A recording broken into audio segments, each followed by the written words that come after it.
What it is, y'all, it's your old boy Pilk, and I'm coming back today with more Danmachi, and of course, we're going to be talking about Boss 1-3. Rather than releasing Wednesday of last week, as this was anticipated, we're releasing this about 24 hours from the time that this ends. So, we got to get around this pretty quickly. Now, here's where I run the stopgap, and I start to realize there's no possible way that I'm going to S-clear all of these.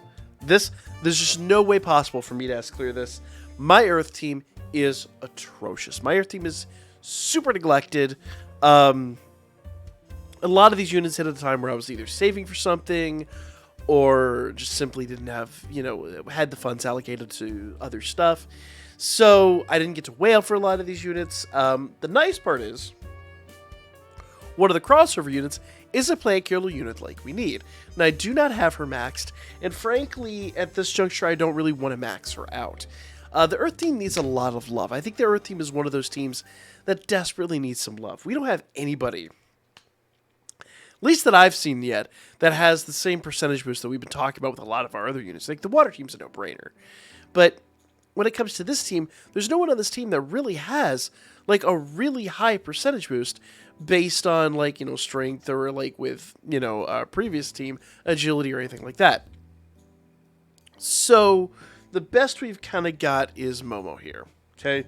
And Momo's essay is a great strength boost. That's it. And she's going to do Earth Resist down 60%. Now, the nice part is we do have Buffalo Bell here, who is going to provide Earth attack damage. And then, of course, I have Winnie on the team, who is going to give us 50% on single and AoE attacks. Now, here's the real tragedy about this. I would love to run Naza here. Naza is a plant killer, and Naza does physical attack down 60%. She would be an awesome asset. If I had Naza and Momo both maxed, I could move Winnie off and then run these two as my main, and then I'd be in a great position. But I simply don't have that. So I really don't think I'm going to ever be able to get better than, at best, an A clear, but I kind of feel like we're going to be at a B clear with this one. I think B clear is just kind of where it's at for me. So if you guys just want an example of a team that really ain't so great, doesn't really shine the way a lot of other teams shine. Also notice that my only 20% assists are, level 1. Like, they're level 60, I'm sorry. That'd be stupid to run them at level 1. They're level 60, they have no limb breaks and whatsoever. We're going to be running them at, like, basically the base level. So, if you kind of want, like, a worst-case scenario team, I don't want to say it's worst-case scenario, but it definitely is not a team that's going to shine. We can run this team, and I can show you guys what you can kind of do to kind of beat this at your own pace. Now, this event is not one that's particularly difficult in the realm of these units don't seem to hit tragically hard. Like, it doesn't seem to hurt a huge amount if they hit. Now, here's the deal. If I were to try to run this with, like, a +2 or +1 unit, number one, I wouldn't try to do that. But number two, if I needed to, if I had to, then once again, I'd throw somebody on the front end that did some kind of, physical and magic damage resistance, or single and AoE damage resistance, or whatever you've got. But let's kick this off. We're going to use Naza basically where she would be really, really good for this team. We're just going to use her for a physical resistance debuff. She's got a 40% Fizz resistance debuff. Everybody in the team's Fizz. We're good to go there. Bell's going to come out of the gate with just a general buff stack. Nothing major there at all. Does physical and magic resistance down 30%. So in theory, and I will emphasize in theory, I could have replaced Naza on the team with Line or someone like that. The only real reason that I kind of have to do it this way is because the unit that I'm using that is attached to Ryu is going to give everybody Earth attack damage. If I didn't give that Earth attack damage boost on Ryu, I'd have to put it on Haruhime or whoever's coming in last. And then I'd have an assist in play that is level 60. If you don't understand basically how that works, here on turn 2, when that assist comes in play, everybody that's on the board is going to get that Earth attack damage. If, let's say, for the sake of argument, I took even Winnie off. Winnie's not going to be in DPS by any stretch of the imagination, but she's going to hit, and I need every little bit of damage I can get. Now, once again, with the type of team I built, it is kind of moot, sort of, but I want to see how quickly I can beat this. So there is a possibility I could have taken Naz off, put Line on here, given ourselves a 33% SAH charge, but I'm going to do the best I can here. I've got 40% here. It's an extra 10%. You would not believe, but it makes a huge difference by the end of the match. Okay? I digress. Let's get back into it. I'm going to give ourselves a little bit of HP regen, and Momo's just going to kind of do her buff stack. So nothing really too crazy here. Now, the big takeaway on this, the really big take, and then notice Naza died, like, immediately. And because Ryu came into play here, that means that everybody on this team now has an Earth attack damage boost. Now, the downside is I do have a death on my hands, and that is going to basically work into the final status of my team. I could, yes, ascend Naza. Probably wouldn't be a terrible idea. She might have survived it, but I don't think it's going to have a huge accountability on my overall benefits from the end of this. I think this right here is the weak link in the chain. I'm not going to clear everything because my Earth team, frankly, sucks. But let's see how far we can go. I think in my testing this was like a 15-turn finish. So I'd say most of you out there can do this probably about the same amount of time. Okay. So with her, I'm going to go ahead and we're going to do a Earth Resist down 35%. I don't believe anybody else on the team does an Earth Resistance debuff. So we should be good to go there. Okay, and then basically because this on Buffalo Bell is a high Earth attack, that's basically mere spammable attack. The first one here doesn't really have any extra basically events or anything like that. So we're going to go ahead and basically spam Bell's skill 2 for the rest of the match. Or until buffs are taken away, but I don't think they are. I think they stay pretty much in play. Okay, same here. We don't really get anything out of this, so we're just going to go ahead and just run this and spam this. We do have this attack too, but it's only so useful. If I needed to buffs, I could use it, but honestly, we're going to use her skill 2. We're basically going to use skill 2 for the rest of the match, okay? And with Momo does have a little bit of something going on here, so we're going to use her skill 2 here, and we will have to come back and rebuff this. But since her skill 3 is the standard single target, we're just going to use her skill 2. So really, Momo's going to be the only one that we're going to jump back here in turn 4 and rebuff going forward. So hopefully the build makes a lot of sense. Basically, now I'm going to have Earth Resist down 35%. I would love to have 40%. I don't think I have anybody on the team that does 40%. Super sucks, but that's my team. So we're going to have Earth down 35%, Physical down 40%. Once again, I could put Line on the front and have Earth down, or Physical down 30%. I don't think it's really important factor one way or the other. But yeah, pretty much there we go. You know, like it is what it is. Now, do we have buffs running out? Actually, we do have buffs running out. Well, actually, no, let me take that back. Those are debuffs. So our debuffs our buffs are good for 2 turns there. 2 turns there. And 2 turns there. So our debuffs, I mean, they are what they are. I could run this here and I could add status buffs. I really don't think I'm going to do that, so I'm just going to continue doing skill 2 with Winnie. Okay. Momo's good for 1 more turn, and we're going to go ahead and do Dawn Wind with Haruhime. We're pretty straightforward now. So, like, you know, everything's 2 turns. I don't necessarily need to worry about losing anything, because next turn, Haruhime is just going to kind of do her thing. Now, Haruhime lost a lot of health there. We got, I don't want to say lucky, but we got fairly lucky. I also don't want to see zeros when the attack. That means we're not doing counter damage, and counter damage is going to add up pretty quickly. So, let's go ahead and do, we're going to do Night Storm here. Let's see, our debuffs are actually running out, so I'm going to have to do Blowing Wind, make sure our debuffs are back in play. Mostly because if you don't notice, if our debuffs run out, we're kind of in a world of hurt. I don't think she does. No, she just does allies. Okay. She just debuffs and ally status buffs. So we could do 1 turn of that. Gives ourselves Night Storm. I think that actually wouldn't be a bad idea. Make sure those debuffs don't run out. So we'll do Mangle 1 turn with her.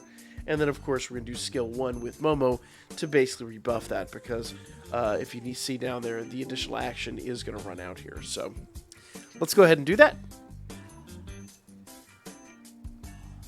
Bam.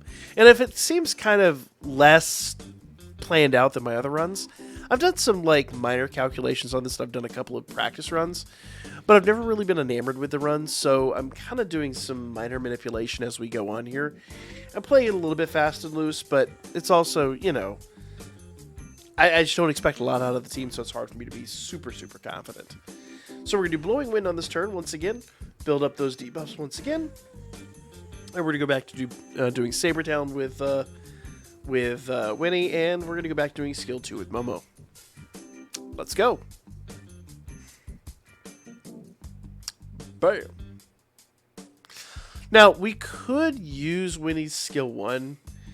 It is a distinct possibility. I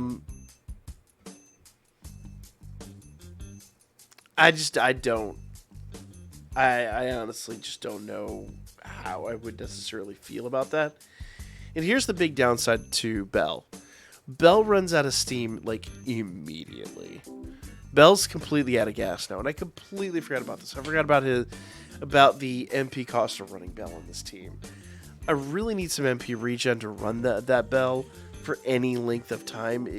It definitely is a unit that I would probably and should have buffed and then, like, walked away from and let flow so that we've got him for the late game. But you know what? It is what it is now. And honestly, Belle's not our DPS. Really, it's going to be Momo that's our DPS. So let's just continue on. Haruhime's going to need to rebuff Dawn Wind. Belle's going to be stuck just doing a base level attack. We could do the other attack, but I'm going to save that. I'm just going to save everything as far as that's concerned. Okay, now, let's see. That's HP regen. There's no MP regen here, so there's really no point in running that. We're just going to continue doing Saber Talon. Yeah, let's just go. Right.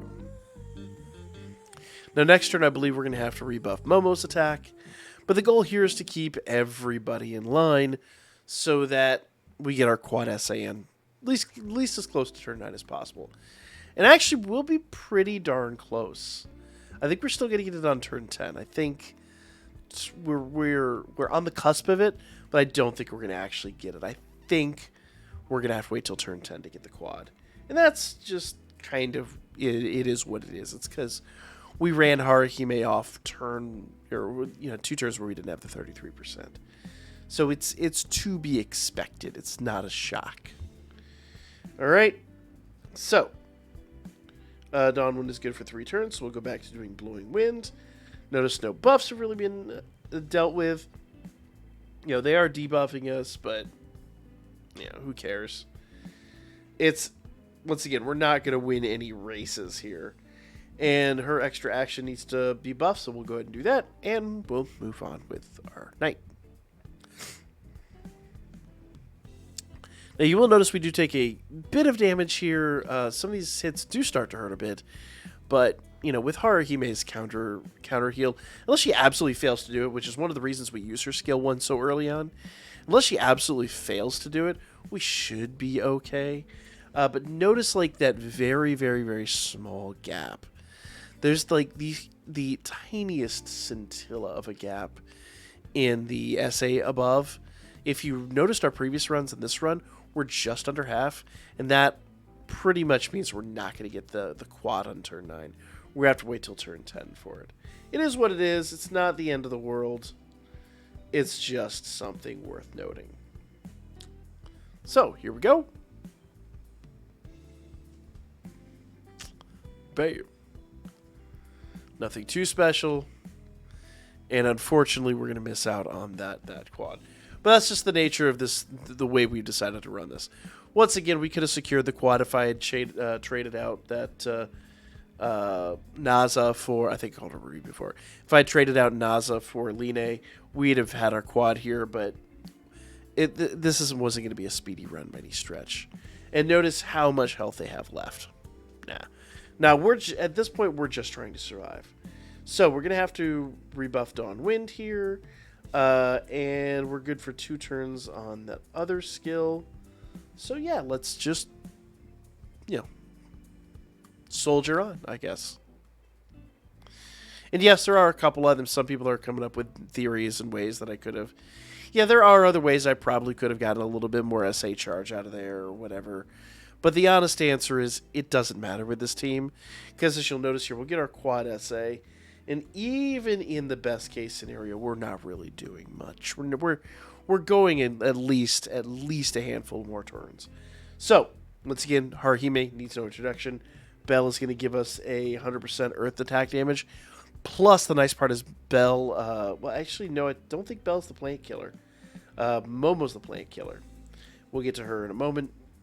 Winnie's going to take all in single target down 60%. I'm sorry, 50%. Obviously, a single target 50% is what we would prefer. I do have to admit, if I had my choice, if Naza was maximum broken or even +3 or +4, she would be a better choice here than Winnie. Winnie, I probably wouldn't even run at that point. I would use probably Aphrodite or somebody that gives 35%, and we'd be slightly better off. We still wouldn't have won this, but we would have been slightly better off. So those are things you can modify in this team by would make your run a lot cleaner than mine is. But once again, my team is pretty garbage. I'm not gonna lie. Like, my Earth team is pretty much my Achilles heel. And I think, honestly, Earth in general just needs more love. If you disagree with me in the comments below. But I think Earth team is one of those teams that definitely lags behind others. Okay, finally, Momo. She doesn't get a percentage boost, but she does do Earth resist down 60%. If we had somebody with a percentage boost, it would be great. And when I say a percentage boost, it would be somebody that gets like 80% for each, strength buff, or 40% for each strength and element type buff, or whatever. But I don't even think Earth has somebody like that in the AoE realm. I'm pretty sure they do in the single target, but not in AoE. So I think the Earth AoE just needs some help. There, no doubt in my mind, if these units were maximum broken, we'd have had this. But the honest answer is I don't, and lacking the assist and everything. Like, this is that team that I think would have to be absolutely perfect and on point to kind of get where you're going. But, notice that they're still almost half their health still. Almost half their health still. And that's just truly unfortunate. Now, Naza would have helped. Naza is a plant killer. Naza definitely would have made this a lot easier, but I don't think she would have even cinched it. Unless she was maximum broken. If she and Momo were both maximum broken, that would have been like the go-to. But I just kind of don't see that being the case. Alright, so we're going to need to go ahead and... Dawnwind's good for 3 turns. I'm going to go ahead and do this attack. We're going to do Saber Talon, and we're going to go ahead and do that. Once again, let's see, her extra action, actually, because we have the extra buffs now, the extra action would be really, really good to have. It might help us beat this in a couple turns earlier. So let's go. I don't know, guys. Let's see. I think the last attempt was turn 15 kill, but let's just, once again, let's play it by ear, see what happens. Okay, so unfortunately that does now she's out of MP, so I probably honestly should have utilized it, but it is what it is. And Haruhime is good for 2 more turns. So unfortunately now Momo is out of steam too. So I did not manage my MP very well in this run. And that is going to cost me. That is definitely going to cost me. Now, I can do an SA with Momo. Let's see if Momo's SA is worth a darn here. Remember, she is a plant killer. She's going to be, good. Probably not great, but good. Yeah, see, not even a mill. Truly unfortunate. Truly, truly, truly unfortunate.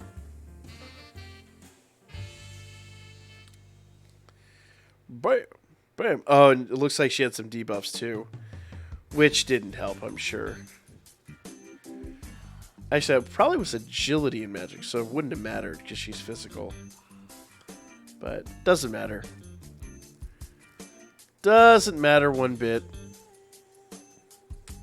Oh, come on, guys. Come on. Come on! Bruh. So I said turn 15. Not they're really helping matters here, but my terrible MP management also didn't help matters at all. But at least we got the B clear. We cleared it. We can move on to the next one. I don't see an S clear at least in my team. If you guys have an idea, let me know. But I really just don't see that happening. But that is going to be this video. We'll be back with number 4 here really soon. That one I do have a really stellar team for. And I will see you guys then.